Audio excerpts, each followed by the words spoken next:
자, 인사합니다. 안녕하세요. 네. 사회적 거리두기를 실천하고 계십니까? 저는 아침에 와서 제 얼굴이 있는 줄 알았습니다. 책상에. 자, 오늘은요. 수업을 하기 전에 이번 주 정도 들어와서 제가 모든 학원에 말씀드린 건데, 당부 말씀드리는데요. 이번 주에 대부분의 학원이 3월달 모의고사를 보고, 여러분들은 올해 처음 공부 시작했다면 처음 모의고사를 보는 겁니다. 모의고사 점수에 절대 연연하지 말 거. 제가 당부 말씀드릴게요. 절대 연연하지 말 거. 그러니까 이게 과정이 있다고. 어떤 과정이냐면, 그러니까 모의고사를 이제 출제를 하다 보면 이제 이런 게 있습니다. 그 3월달에 첫 모의고사를 출제하신 강사들은 고민이 있어요. 무슨 고민이냐면, 지금까지 배웠던 내용만 시험을 볼 것인가, 아니면 어차피 부동산의 결혼이라는 것은 계산 문제가 7개 내지 9개가 들어가니까 거기에 맞춰서 출제할 것인가, 이런 고민이 있다고요. 제 생각은 지금까지 배웠던 문제를 출제하는 게 더 옳은 방법이라고 생각해요. 근데 이제 그렇지 않거든요. 지금 계산 문제를 본격적으로 수업을 하는 강사는 한 명도 없습니다.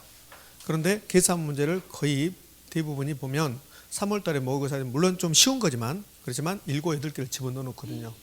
그럼 저하고 여러분들하고는 3, 4월 과정에 가서 계산 문제 처음 시작했거든요.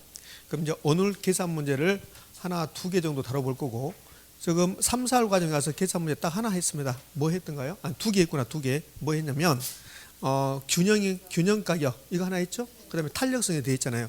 근데 탄력성에 대해서도 완벽하게 안 왔다고요.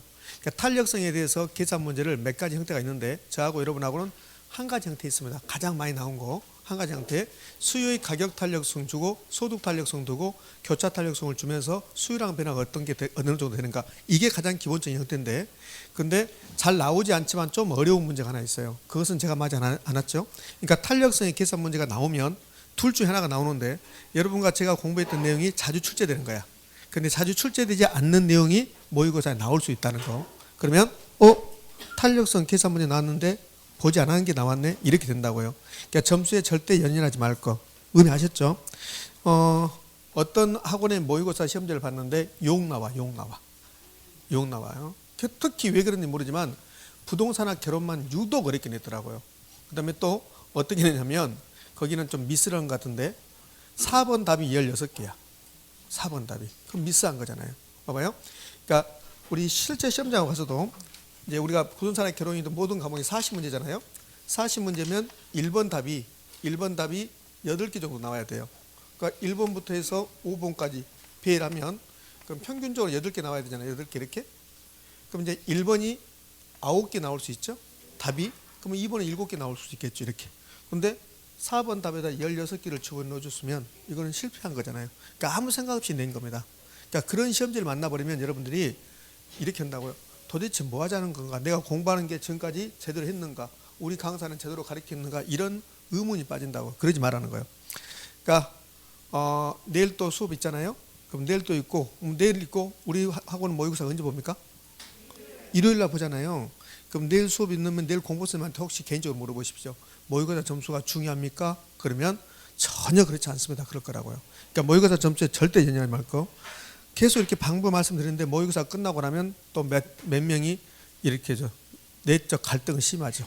할 건가 말 건가. 모의고사 보지 말고 생각이 그런 것은. 그러니까 내가 이 공부를 할까 말까는 오늘 생각하고, 모의고사 보고 나서는 그런 생각하지 말라고. 그러니까 모의고사 제도라는 게 이게 좋은 게 아닌 것 같아요. 어쩔 때 보면. 그러니까 모의고사에 그렇게 신경 쓰지 말아도 신경 써가지고 할까 말까. 언니 소주 한 잔해. 그죠?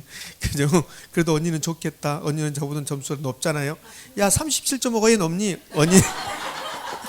언니 나는 27.5야. 이런단 말이에요. 27.5도 합격할 수 있고 37.5도 합격할 수 있어요. 그러니까 절대 제발 부탁드리는데, 내가 막 스트레스 받아. 어떤 분들 와가지고 이거 안 배웠잖아요.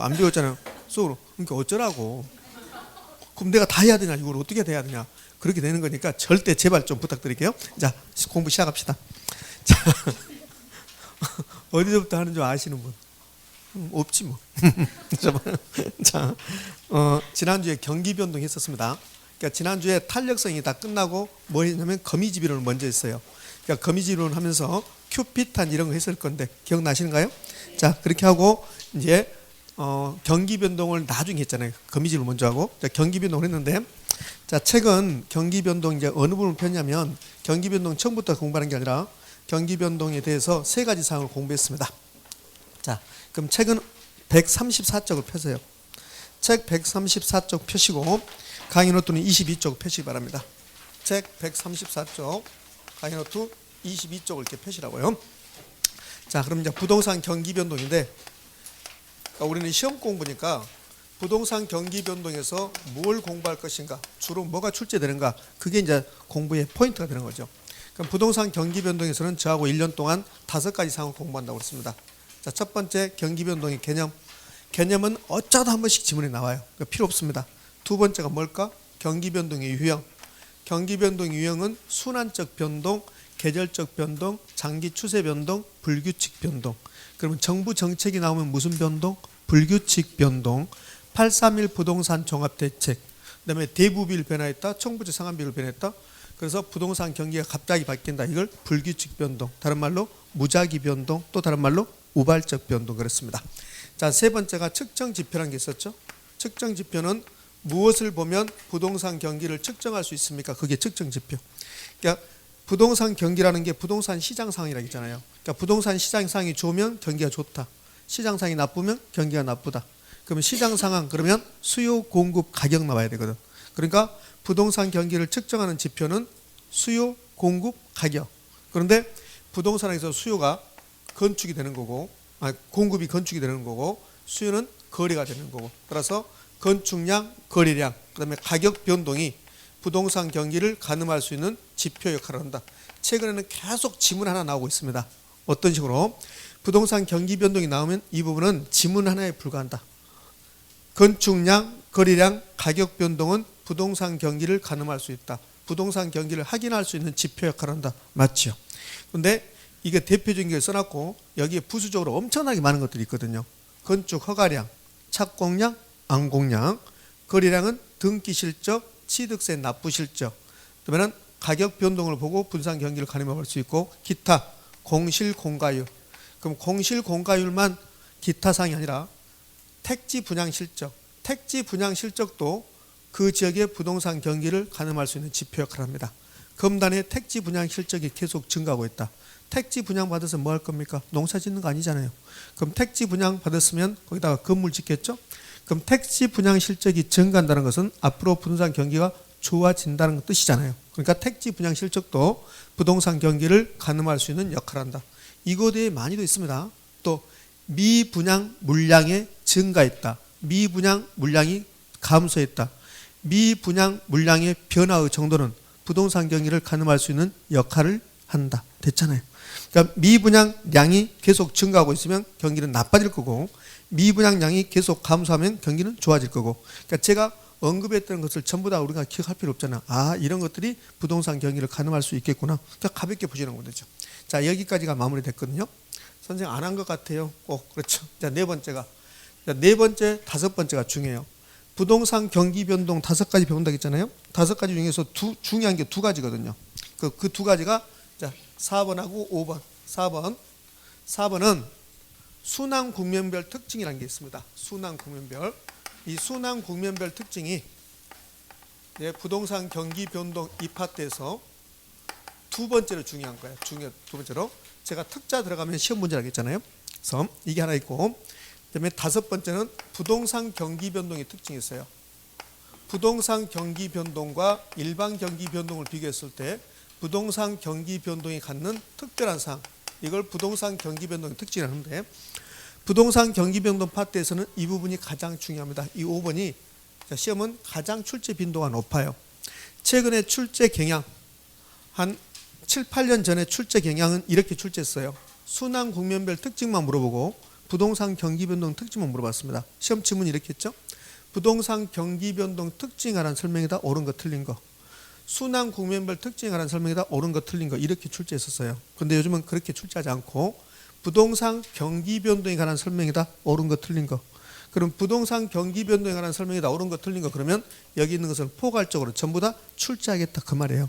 그래서 여기 유형에서 가끔 지문 하나 주고 측정 지표에서 지문 하나 주고 나머지는 이 2개에서 지문을 많이 주고, 그러니까 이 둘 중에서 하나만 지문 주는 거고 나머지는 이 2개에서 지문 주는 거고. 의미 아시겠죠? 그러니까 이 두 개에서 최소한 지문이 2개 내지 3개씩 들어간다는 거. 여기는 하나밖에 안 들어가고, 자, 여기는 대부분이 지문 들어가도 틀린 말을 안 줘요. 여기서 틀린 말을 주는 거지. 대부분이 부동산 경기 변동에 관해서 틀린 거 고르라 그러지 옳은 거 고르라는 것은 잘 않거든요. 10번 나오면 틀린 거 고르십시오. 8번, 옳은 거 고르십시오. 2번 정도니까. 대부분이 답은 여기서 돼 있다. 그럼 순환 국면별 특징이 있는데 순환 국면은 몇 가지 국면이 있었던가요? 4가지. 4가지. 그래서 순환 국면을 굳이 그림으로 그려보면 자, 이렇게 그릴 수 있다겠습니다. 이렇게 저점, 저점, 정점. 이 저점에서 다음 저점까지 거리를 뭐라고 하던가요? 주기. 1주기, 2주기 그러잖아요. 주기라고 표현합니다. 그다음에 정점하고 저점까지 거리. 이게 움직이는 폭입니다. 이걸 진폭이라고 그래요. 진폭. 이걸 진폭이라고 합니다. 자, 이 용어도 알아야만이 시험 문제를 맞출 수 있어요. 진폭.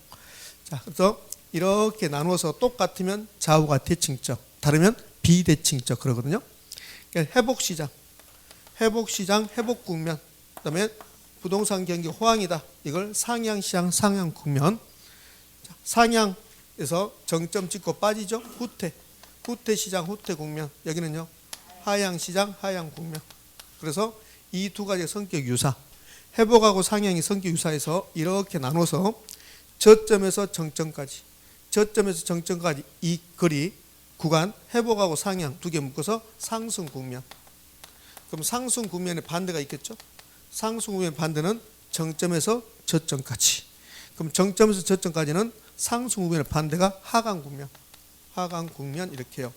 이렇게 만약에 시험 문제에서 상승 국면 그러면 이 2개를 물어보는 거야. 상승 국면. 그러면 하강 국면이 언급되면 후퇴하고 하향 2가지 물어본 거고. 이렇게 성격 유사, 이렇게 성격 유사. 자, 그다음에 이 상향의 정반대가 뭐래요?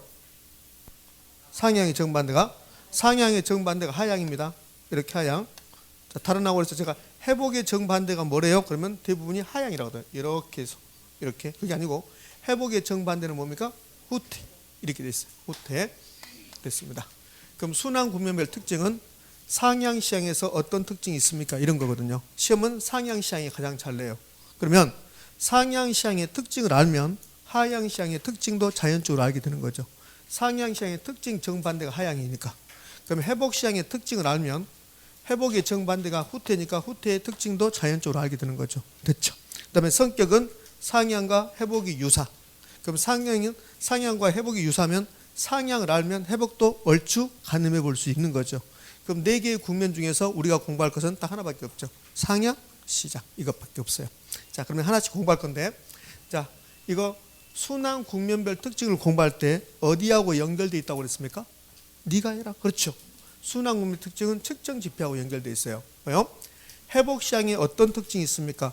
회복 시장에서는 건축량이 어떤 모습입니까? 거래량은 어떤 모습입니까? 가격은 어떤 모습입니까? 여기 기타 지표의 가장 대표적인 게 공실공가거든요. 그러면 회복 시장에서 공실공가율은 어떤 모습을 보입니까? 이런 거. 그럼 회복 시장의 특징적인 단어는 뭐겠습니까? 회복 시장의 특징적인 단어가 뭐냐면 시작입니다. 시작. 그러니까 뭐뭐가 시작하는 단계가 회복이에요. 자, 여기 부동산 경기가 침체해서 저점 찍고 회복은 좋아지기 시작이거든요.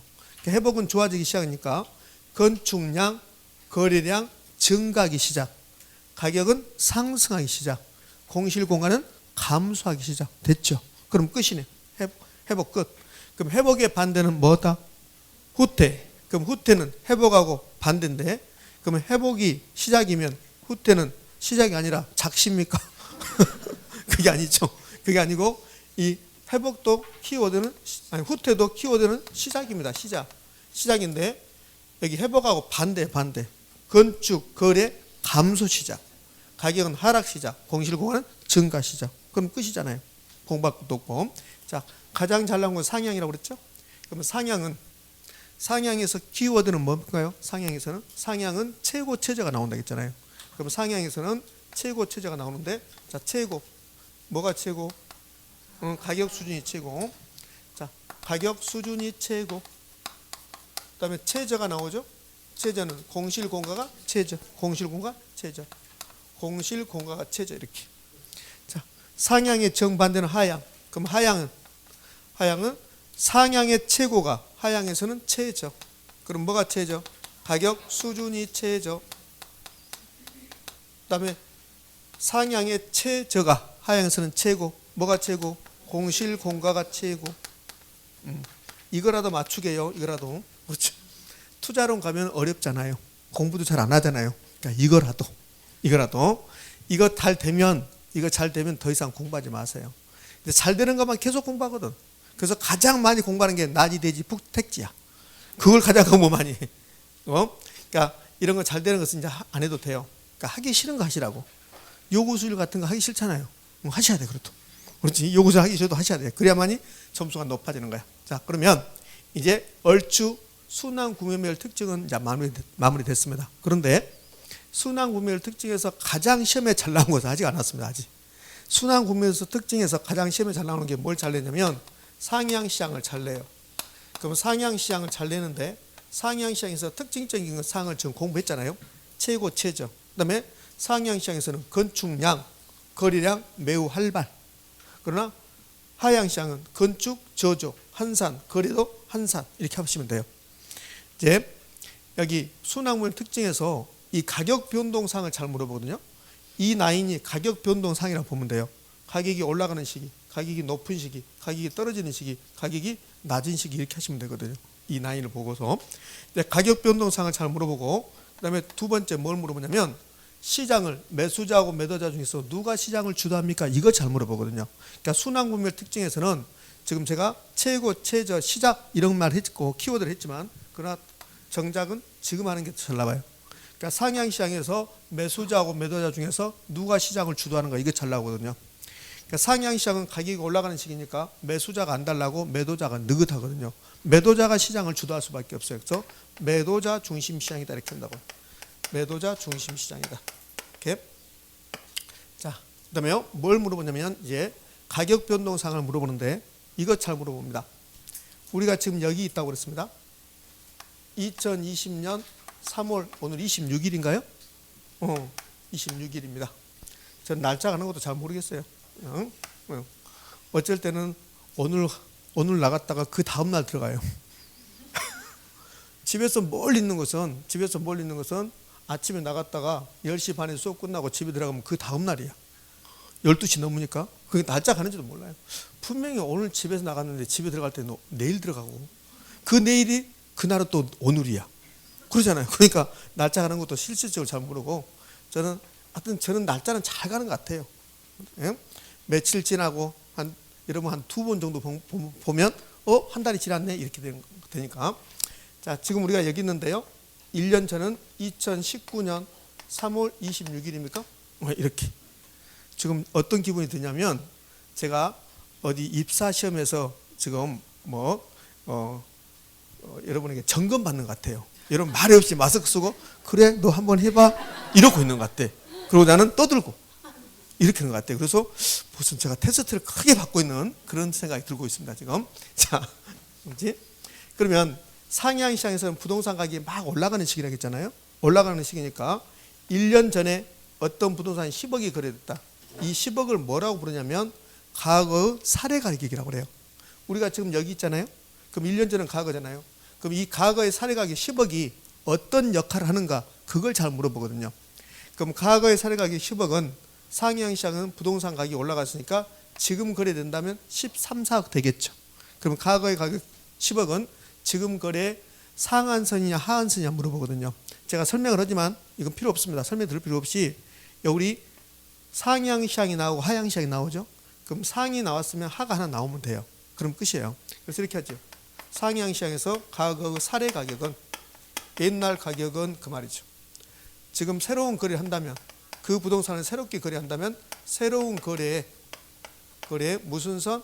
하한선 이렇게 하면 돼. 선생 이해 안 됩니다. 이해하지 마시고 여기 상이 나왔죠? 상이 나왔으면 하가 하나 나와줘야 된다 이렇게 하시면 돼요. 세상은 다 그런 거예요. 세상은 남녀 있으면 상하도 있고 이렇게 그러면 끝이야. 개인이 복잡하게 생각하지 말고 시험장 가서 생각해. 옛날 가격은 지금 하지 말고 상향 시장 나왔죠? 그럼 무조건 하가 하나 나온다 이렇게 하시면 돼요. 이렇게.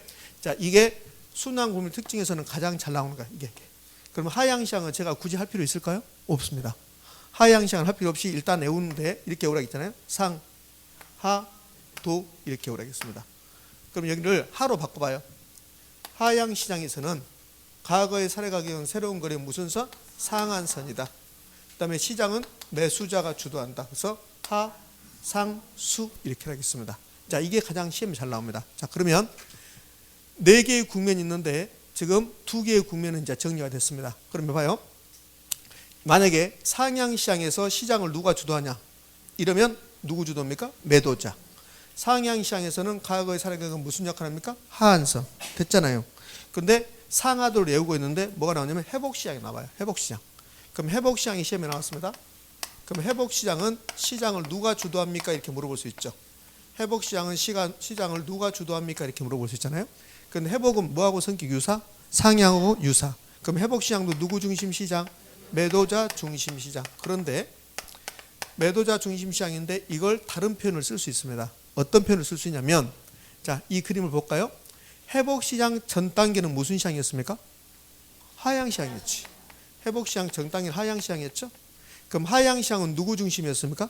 매수자. 그러면 상향시장은요? 매도자. 그러니까 하향시장과 상향시장은 매수자, 매도자 시장이 딱 정확히 정해져요. 그런데 이 회복시장은 매수자 중심에서 매도자 중심으로 옮겨갑니다. 이런 표현도 쓴다고요. 다시요. 이 회복시장이 누구 중심입니까? 그러면 매도자 중심입니다. 이렇게 답을 하면 된단 말이에요. 근데 시험 지문은 이렇게 나오지 않고 이렇게 나올 수 있단 말이에요. 회복시장은 매수자 중심 시장입니다. 이러면 틀린 말이야. 회복시장은 매수자 중심 시장입니다. 이러면 틀린 말이고 매도자 중심 시장입니다. 그러면 옳은 말이 되는데 매수자 중심에서 누구 중심으로? 매도자 중심으로 이렇게 전환됩니다. 전환되고 있는 시장입니다. 이런 표현이 나와도 옳은 말이 된다는 거예요. 의미하셨죠? 이렇게. 자, 만약에 회복시장이 나오면서 매도자 중심입니다. 그러면 또 옳은 말이고 매수자 중심입니다. 그럼 틀린 말이고 매수자 중심에서 매도자 중심으로 전환되고 있습니다. 그것도 옳은 말이 된다는 거. 자, 그 다음에 과거의 사례 가격은 새로운 거래에 무슨 역할을 하는가를 물어보면 그러면 회복시장도 상향시장과 성격 유사하니까 뭐라고 해야 됩니까? 하한선이라 하는데 여기다 하나 더 깔아줘요. 기준이 되는 가격이나 기준 가격이란 말 하나 추가합니다. 그러면 회복시장에서 과거의 사례 가격은 새로운 거래에 기준이 되거나 뭐다? 하한선이 된다. 이런 말을 쓴다고요. 그러니까 기준이란 말이 들어가도 되고 안 들어가도 상관없다. 의미하셨죠? 이렇게. 그러니까 이렇게 하시면 되겠네.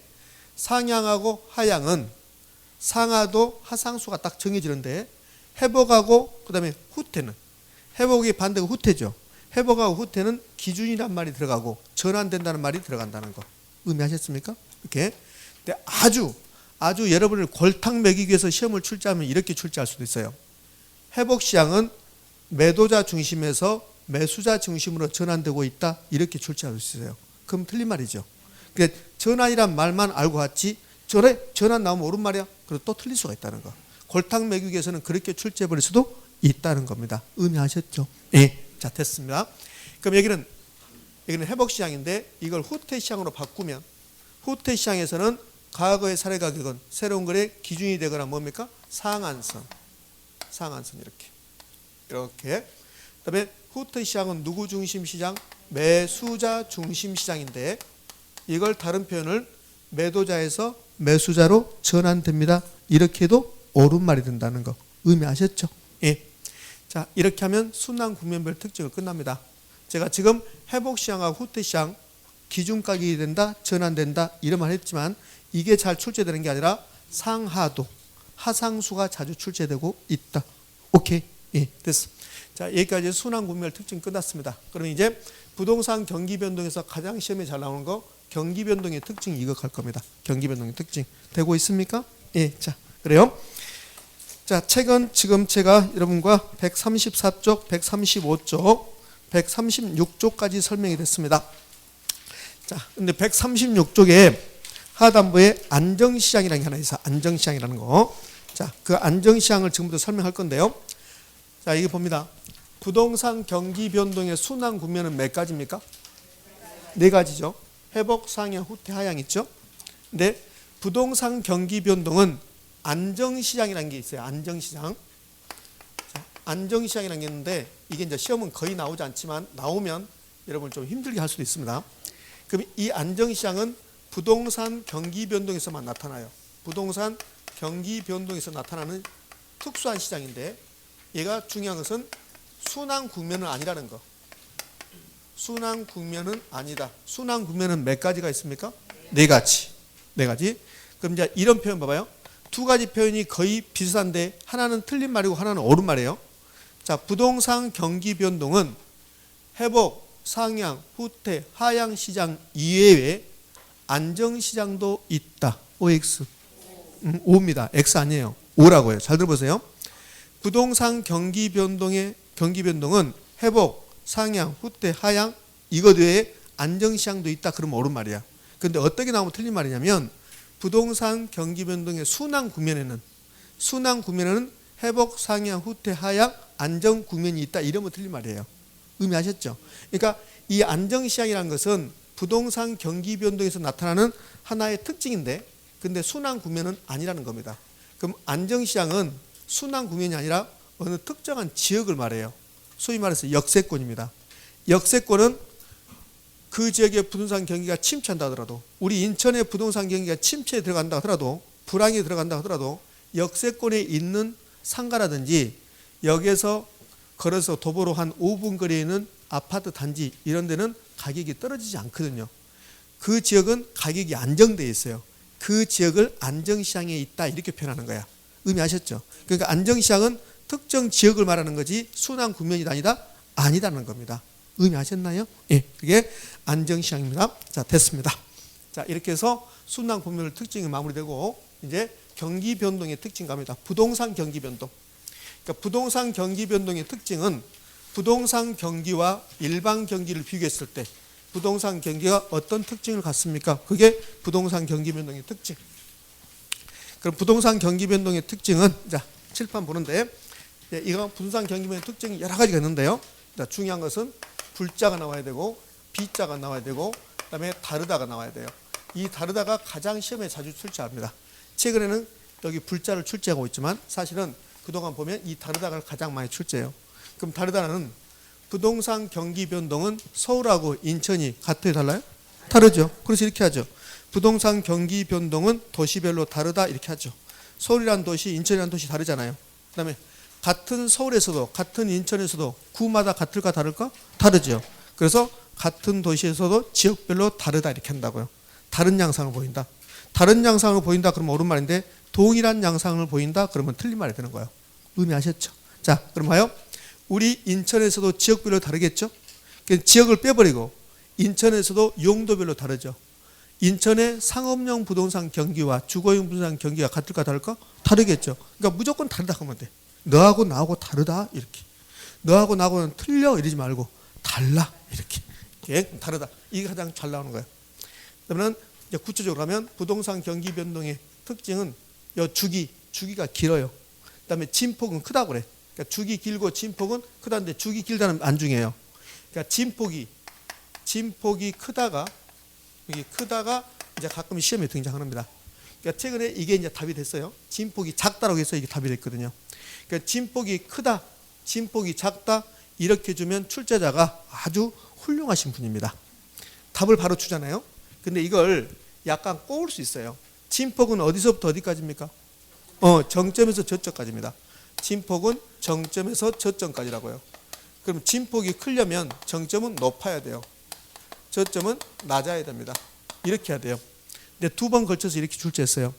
부동산 경기 변동은 진폭이 크다를 출제하는 게 아니라 부동산 경기 변동은 정점은 낮고 저점은 높다 이렇게 했다고요. 그럼 뭡니까? X입니까? X죠. 정점은 낮고 저점은 낮다 그러면 진폭이 작아지는 거다. 작아지는 거. 근데 높다 낮다 그래서 들어봤거든. 높다 낮다. 그래서 정점은 낮고 저점은 높다. 그래 그렇게 들어봤지. 또 옳은 말이야. 그 또 흐뭇해. 이번에 80점 넘을 것 같아. 결혼은 80점 넘어갈 때 언니보다 내가 더 맞을 것 같아. 뚜껑 열어보니까 47.5. 뭐냐 도대체. 그래서 또 실망해. 또 실망해서 민법을 해야 되겠구나. 그러니까 민법을 하는데 민법은 할 것도 엄청 많아. 통정도 아직 안 돼. 통정 여지표시에서 선의의 제3자에 속하지 않는 자도 안 돼. 지금 그거 중요하죠? 그렇지. 나는 그 정도까지만 해요. 더 이상 내 입에서 바라지 마. 그래서 더 이상 내 입에서 민법어가 나올 것 같지 않지? 그러니까 통정 여지표시에서 선의의 제3자에 속하는가 속하지 않는다. 이것만 그 정도 알지 더 이상 내가 모릅니다. 자, 이거 하고 그다음에 세 번째가 불비 다르다가 이렇게 나오는 거야. 매우 불규칙적이고 불명확하다. 자, 네 번째가 비대칭적. 비대칭적이란 말은 거의 나오지 않습니다.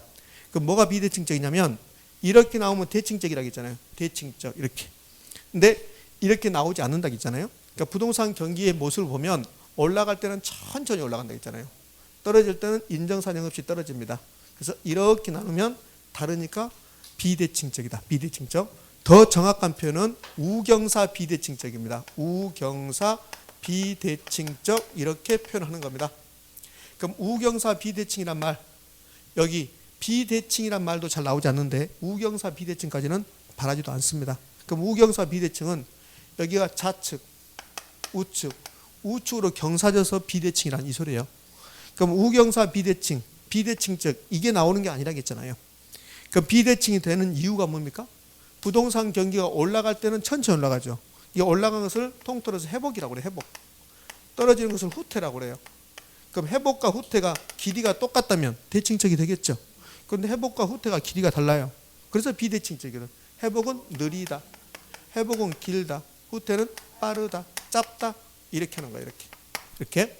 그래서 우경사 비대칭적 구조를 갖는다. 이게 비대칭이 중요한 게 아니라 이 부분이 한 2번 정도 출제했을 겁니다. 자, 다섯 번째는 다르다입니다. 다르다. 다르다는 제가 설명했네요. 자, 여섯 번째 갑니다. 제 생각에는 부동산 경기 변동의 특징이 나오면 그러면 이 부분은 너무 많이 울거 먹었어요. 여기 3, 4, 5가 3, 4, 5가 불비 다르다거든. 그러니까 이걸 너무 많이 울거 먹었고 6번부터 최근에 나오지 않고 있습니다. 그러니까 6번부터가 나와줘야 되거든요. 그러니까 6번부터는 지금 뭐 하겠냐면 부동산 경기 변동과 일반 경기 변동의 시간적 관계를 좀 볼 거야. 선생님 그게 무슨 말인데 성질도 급해 참으세라고. 무슨 말인가? 자, 여기가 일반 경기입니다. 우리나라 일반 경기 그러면 우리나라 전체 모든 산업의 경기를 일반 경기라고 해요. 지금 코로나가 뭐 때문에 경기가 지금 바닥을 친다잖아요. 그러면 이 부분은 농업이 있고 여기는 축산업이 있고 여기는 뭐 제조업이 있고 여기는 금융업이 있고 뭐가 있고 있겠죠? 여기에 우리 부동산업이 있습니다. 그럼 부동산 경기는 일반 경기 하나의 구성 부분이죠. 그러면 일반 경기가 침체했다. 일반 경기가 침체하면 부동산 경기는 어떻게 됩니까? 그거 하겠다는 소리예요, 지금. 그럼 일반 경기가 활성화됐습니다. 그럼 일반 경기가 활성화되면 실업은 감소하고 고용은 증가하고 우리의 소득 수준은 높아지고 이렇게 될 거거든요. 그러니까 우리나라 기업들이 수출을 너무 많이 하고 있다. 그러면 고용 증가하겠죠. 기업은 가동률을 높이겠죠. 우리의 소득 수준은 높아지겠죠. 돈이 우리에게 넘쳐나겠죠. 그 돈을 모아서 부동산 시장으로 달려갈 수 있겠네. 그 돈 모아서 노래방 가는 사람도 있어요. 그 돈 모아서 노래방만 계속 가는 거야. 그럼 그 돈 모아서 노래방 갔다. 그럼 노래방이 활성화되겠지. 그러니까 일반 경기가 활성화되면 그 돈이 부동산에 풀릴 때 6개월 내지 1년이 걸려요. 그럼 일반 경기가 앞서갑니까? 부동산 경기가 앞서갑니까? 일반 경기. 그게 시간적 관계야. 시간적 관계. 그러면 부동산 경기 우리가 배우고 있잖아. 우리가 부동산 경기를 배우니까 부동산 경기가 주어가 되는 거야. 그러니까 부동산 경기는 이렇게 해야 돼. 부동산 경기는 일반 경기에 앞서갑니까? 뒤따라갑니까? 이거거든요. 그러니까 부동산 경기는 일반 경기에 뒤따라가죠. 뒤따라가는데 경기에 후순환한다. 후행한다. 이 소리야. 후행한다. 후행한다. 이걸 후순환한다. 다른 말로 시간적으로 뒤진다. 이렇게 한다고요. 의미하셨죠? 이렇게. 자, 그런데 이 후행이라는 것은 기억에 이제 후행이라는 말은 들어봤거든. 후행한다, 후순한다 들어봤습니다. 그래서 이렇게 출제하는 거야. 일반 경기는 부동산 경기에 후순환한다 이렇게 내거든요. 옵니까? X입니까? X죠. 일반 경기가 후순하는 게 아니라 부동산 경기가 후순하는 거야. 그러니까 후행, 후순환은 들어봤단 말이지. 그래서 출제자는 이걸 바꿔주는 거야. 이렇게는 안 내요. 부동산 경기는 일반 경기에 선행한다 이런 건 안 낸다고. 안 내고 이걸 바꿔주는 거고 후행을 주는 거야. 그러니까 후행이 나오니까 반갑지 뭐 반갑지. 너도 옳은 말이야. 그렇죠. 얼마나 흐뭇해. 계산 문제 3개 빼고는 다 맞춘 것 같은데. 그렇지?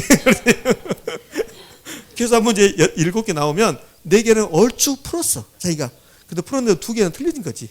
근데 계산 문제 못 푼 거 3개 빼고는 다 맞춘 것 같지. 근데 점수는 47.5. 이러니까 그런다고, 이러니까. 그러니까 주어가 부동산 경기라는 거. 그렇죠? 그러니까 부동산 경기는 일반 경기에 후행한다, 후순환한다, 뒤따라간다고 소리예요. 이게 일반적인 겁니다. 근데 일반적이란 말은 모두 언제나 그렇게 되는 것은 아니거든요. 근데 반드시 이렇게 되는 게 아니라 어떨 수가 있냐면 이 부동산 경기가 일반 경기에 선행할 수 있어요. 앞서갈 수 있고 같이 갑니다. 같이 가는 것을 동행이라고 하죠. 그다음에 역행, 거꾸로 갈 수도 있어요. 전혀 다르게 독립적으로 움직일 수도 있습니다. 그러면 후행한다가 일반적인데 선행할 수도 있다는 거야. 먼저 갈 수 있다는 겁니다. 그러면 부동산 경기가 일반 경기에 앞서가는 경우를 제가 한번 설명해 볼게요. 자, 우리나라 일반 경기가 침체에 들어갑니다. 그러면 정부는 이 일반 경기를 활성화시키기 위해서 일반 경기가 침체에 들어가면 그러면 실업 증가, 고용 감소, 소득 수준 낮아지죠. 못 살겠다 하겠죠. 그러면 정부는 경기를 일반 경기를 띄워야 돼요. 부양시켜야 돼요. 그럼 어디단가 돈을 풀어야 되거든요. 그때 파급 효과가 가장 큰 게 부동산입니다. 그래서 정부는 건설 사업을 하게 되는 거야. 그러니까 부동산에 돈을 풀어주는 거야. 그 부동산에 돈을 풀어주면 그러면 먼저 부동산 경기가 활성화돼요. 그러니까 부동산 경기가 활성화된다.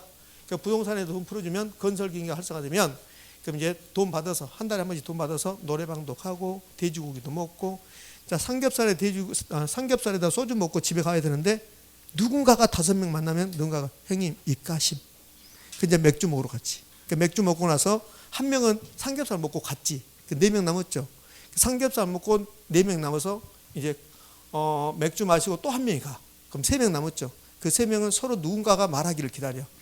노래방 한번 갑시다. 이렇게. 그러니까 3명이서 노래방 가. 그래서 또 한 명이 그러냐면 형님 눈이 어두워서 번호를 못 누르겠어요. 번호 눌러줄 사람 1명만이나 2명만 부릅시다. 또 불러. 그러면 도우미가 오죠. 도우미. 그러니까 도우미가 오잖아요. 그러니까 도우미가 와서 이 도우미에게 돈이 들어가죠. 지금 제가 농담하는 게 아닙니다. 지금 파급 효과 보라고요. 건설에다 돈을 풀어줬더니 노래방 갔죠. 먼저 삼겹살집 갔죠. 그 다음에 맥주집 갔죠. 그 다음에 노래방 갔죠. 그럼 도우미가 돈 벌었죠. 도우미가 핸드폰 사고 미장원 가고 옷 사고 그러잖아요. 그 파급 효과가 커지죠. 그래서 일반 경기에 뿌려주면 일반 경기 활성화될 수 있다는 거지. 그때는 부동산 경기가 앞서가는 거죠.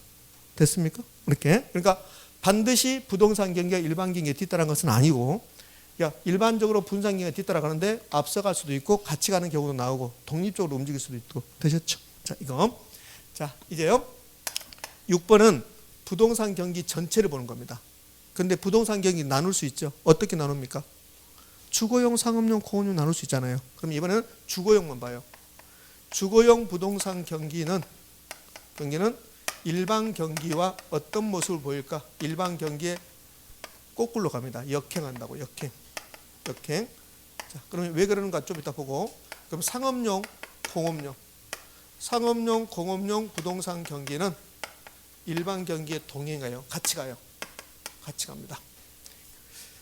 상업용, 공업용 경기는 일반 경기에 동행한다. 일반 경기가 호황이면 돈은 상가하고 공장이 풀리는 겁니다. 일반 경기가 호황이면 이자율은 높아질까 낮아질까? 높아져요. 일반 경기 호황이면 이자율이 일반적으로 높아지고 이자율이 높아지면 주거용의 돈이 풀리지 않습니다. 그러니까 일반 경기가 호황이 되면 주거용 분산은 불황이 되는 거야. 그래서 역행한다고 그래. 근데 상업용, 공업용 동행하지. 의미하셨죠? 이렇게. 자, 이렇게 출제한 적이 있습니다. 주거용하고 일반 경기는 역행 반대로 가니까 일반 경기가 정점이면 주거용 부동산 경기는 저점이다. OX. O 반대니까. 되셨죠? 자, 여기까지가 부동산 경기 변동의 특징. 자, 불비다라가 가장 중요한데 6번, 7번도 유심히 볼 필요가 있다. 자, 그래서 경기 변동 이제 마무리됩니다. 자, 경기 변동 마무리됐고 이제 거미집 이론까지 다 끝냈잖아요. 자, 그러면 우리 제 2편 경제론이 마무리되는데 138쪽 기출 문제가 나왔으니까 여러분이 한번 풀어보시면 될 것 같고 이제 우리 이제 어디로 가야 되냐면 저 뒤에 개발론 해야 되는데 자, 거기 아직 넘기지 마시고 지난주에 저하고 거미집 이론 했었죠? 그러니까 거미집 이론에서 하나만 더 언급하고 갈게요. 하나만. 자, 책은 141쪽 펴시고 그 다음에 강의 노트는 23쪽을 한번 펴보시기 바랍니다. 제가 보니까 거미지변론에서 여러분들이 좀 이해 못한 것이 있어서 오늘 확실하게 거미지변론을 잡고 가자고요. 거미지변론에서는 총 3가지 사항을 우리가 공부합니다. 거미지변론이 나오면 동태적입니까? 정태적입니까?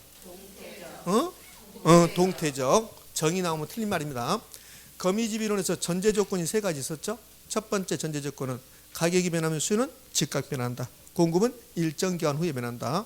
세 번째가 공급자가 합리적이다, 비합리적이다? 비합리적이다. 자, 그 다음에 세 번째가 거미집 모형의 유형이었습니다. 그러니까 거미집 이론이 나오면 자, 첫 번째 동태적, 두 번째 전제 조건 3가지 이야기했잖아요. 그 다음에 세 번째가 거미집 모형의 모형, 모습 3가지 나왔잖아요.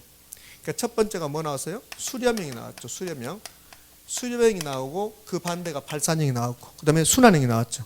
그러면 이거 수렴이냐 발산이냐 물어볼 때 2가지를 준다고 했잖아요. 뭐하고 탄력성과 기울기. 그러면 수요 탄력성, 정확하게는 수요 가격 탄력성이고 그러니까 공급 탄력성이 이렇게 주어질 겁니다. 그럼 수요 탄력성이 크면 수렴이라고 했죠. 수탄수. 기울기로 가면 수요 곡선의 기울기는 마이너스 값이니까 절대값을 씌운다 그랬습니다. 수요 곡선의 기울기와 공급선의 기울기에 비교해서 공급선의 기울기가 더 크면 뭐다? 수렴형이다. 그래서 수탄수, 공기수 그랬습니다. 기억나시죠? 자, 이렇게 줄 수 있죠. 수요 곡선의 기울기 마이너스 0.8, 공급선의 기울기 0.9 이렇게. 자, 마이너스 0.8 의미가 없죠. 절대가 없으니까 그냥 0.8. 그러니까 0.9가 더 크니까 뭐요? 수렴. 발산은 이 반대. 자, 발산은 반대였습니다. 발산을 굳이 공부하려면 공탄발. 공급이 더 탄력적이면 발산이다. 공탄발. 수기발. 그러니까 봐요. 발산형은 공탄발. 공탄발. 공급이 더 탄력적이면 발산한다.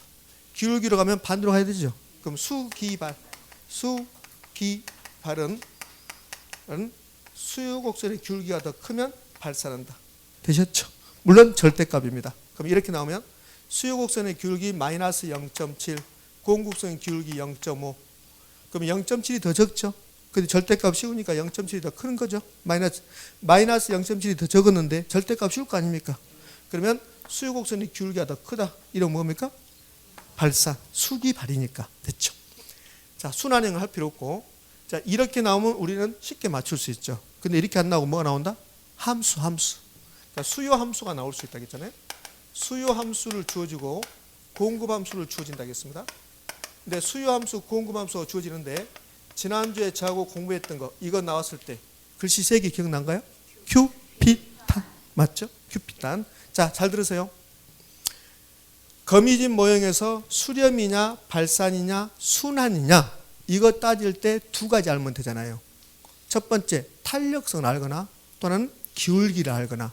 그러면 탄력성이 몇이다 이렇게 주어지면 금방 되고 기울기가 몇이다 그러면 금방 되는데 수요 함수, 공급 함수가 주어지면 탄력성, 기울기를 안 줬잖아요. 자, 그런데요. 이 수요 함수가 주어지는데 수요 함수가 2가지 형태로 주어질 수 있어요. QD는 100 마이너스 P 이렇게 나올 수 있어요. 자, 이렇게 나올 수 있고 또 하나 형태는 P는 100 마이너스 QD 이렇게 나올 수 있다는 거예요. 2개 다 수요 함수거든요. 그러면 QD부터 나온 경우하고 P부터 나오는 경우는 이제 달라져요. 그러니까 수요 함수, 공급 함수 주어지면 탄력성과 기울기를 알면 수렴 발산 구할 수 있죠. 근데 이 수요 함수에서 QD 나왔다. Q로 나왔다. 이때는 탄력성을 구하는 거야. 탄력성. 이때는 탄력성을 구하는 거고 탄력성을 산정해서 수렴, 발산, 순환을 정해주는 거고 만약에 P로 나왔죠. P로 나오면 이때는 기울기를 구하는 거야. 기울기를 산정해서 수렴, 발산을 정해주는 거야. 의미하셨습니까? 그래요. 그래서 Q피탄 그 말은 Q로 나오면 P 앞에 있는 숫자가 뭐다? 탄력성이다. 그러면 이렇게 Q로 나오면 이때는 탄력성을 구하는데 이때 수탄은 Q로 나오고 P 앞에 있는 숫자가 탄력성이니까 탄력성은 1이다. 자, 여기 P로 나왔죠. P로 나오면 뭘 구한다? 기울기 구하는 거야. 얘는 기울기. 기울기 구하는데 요 QD 앞에 있는 숫자 있죠. 이게 기울기야. 그럼 여기는 수기는 몇이다? 1이다. 이렇게 하는 거야. 이렇게. 의미하셨나요? 이렇게. 자, 그러면 책 141쪽. 책 141쪽에 있는 것은 자, P로 나왔는가 Q로 나왔는가 봐봐요. 책 141쪽은 Q로 나왔습니까? P로 나왔습니까? Q 나왔죠. 이거는 탄력성 구하는 겁니까? 기울기 구하는 겁니까? 탄력성. 됐죠. 그럼 이제 강의 노트 나와봐요. 강의 노트 보면 23쪽 하단부에 5번 사례 연습 나왔죠? 사례 연습이 25의 기출이거든요.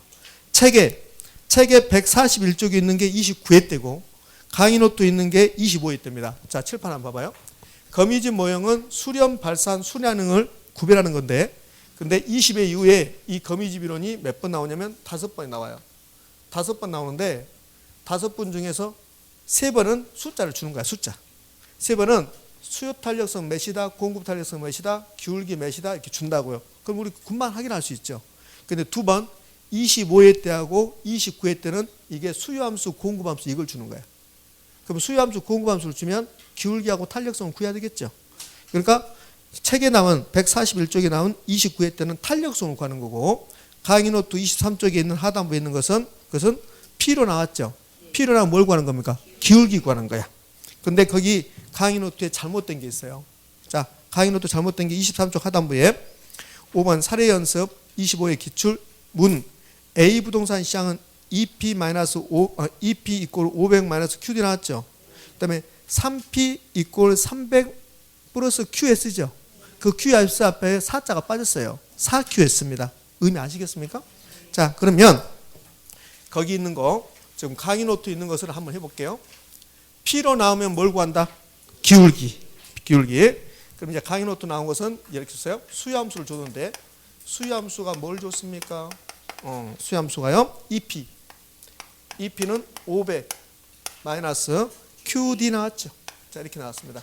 자, 그 다음에 공급함수가 거기 좀 잘못됐다고 그랬습니다. 자, 공급함수는 3P는 300 플러스 4QS 이렇게 나왔어요. 그럼 이제 이 수요 함수를 통해서 우리는 수기를 구할 수 있어요. 수요 곡선의 기울기. 자, P가 아니라 EP죠. 그 P로 만들어야 되겠죠. 2를 가서 이렇게 해서 나누는 겁니다. 그럼 수기는 몇입니까? 2분의 1이 되는 거죠. 자, 공기. 자, 이 부분이 빠져서 이 부분을 추가하라고 그랬습니다. 자, 그러면 공기로 갈까요? 공기. 자, 공기는 이렇게 해서 나누는 거죠. 그러면 공기는 3분의 4가 되는 거죠. 수기는 2분의 1이니까 0.5. 공기는 3분의 4니까 1.333또 나가죠. 그럼 어디 갈까요? 공기가 크죠. 그러면 공기수. 그럼 이 경우는 수렴. 할 수 있겠습니까? 이렇게. 자, 정리하면 이렇게 되잖아요. Q로 나오면 P 앞에 있는 게 탄력성이고 이렇게 P로 나오면 기울기 구하는 거고 그때는 Q 앞에 있는 게 기울기가 되는 거고 되셨나요? 자, 하나만 더 해보고 연습하고 자, 보고 이제 거미집 이론은 마무리되는 거예요. 거미집 이론은 이것 이상 없으니까 이제 하나만 연습 한번 해볼게요. 자, 이제요 A 부동산 시장이 나왔습니다. 그래서 수요함수, 공급함수 이런 말 안 줍니다. 저는 이제 수요함수, 공급함수 줬지만 수요함수, 공급함수 안 주고 바로 들어가는 거예요. 그럼 A 부동산 시장에서는 이렇게 나왔어요. EP 이렇게 나왔어. 거의 똑같은 겁니다. EP 500 마이너스 QD 이렇게 나왔습니다. 그럼 얘는 뭐요? 기울기 구한 겁니까? 탄력성 구하는 겁니까? 기울기죠. P로 나왔으니까. 그렇죠? 그럼 기울기는 몇입니까? 1. 맞지요? 그렇죠? 제가 또 하는 이유가 무슨 이유인지를 여러분들 봐셔야 돼요. 똑같은 문제를 계속 반복하니까. 자, 3P 얼마? 300 플러스 4QS인가요? 그렇지. 연습하자는 소리입니다. 나누는 거죠. 그러면 3분의 4 됐습니까? 똑같아. 이렇게 연습해봤습니다. 연습. 자, 됐어요. 여기까지 해서 우리는 거미집 이론 했습니다. 거미집 이론 됐죠? 더 이상 없음. 이론 끝. 거미집 이론. 자, 그러면 여기까지 끝나면 이 다음 편은 이제 시장론입니다. 제 3편 시장론을 먼저 하는 게 아니라 어디로 가냐면 정책론을 먼저 할 겁니다. 정책론. 그 정책론은 저 뒤쪽에 있어요. 정책이 아니라 개발론. 개발론은 기본서는 434쪽. 434쪽 가면 개발론입니다. 자, 그다음엔 자, 강의 노트도 뒤쪽으로 가면 아마 70쪽인가요? 예, 70쪽입니다. 그래서부터가 개발론, 개발론. 선생 안 쉬었다 할 겁니까? 아니, 쉬었다 할 겁니다.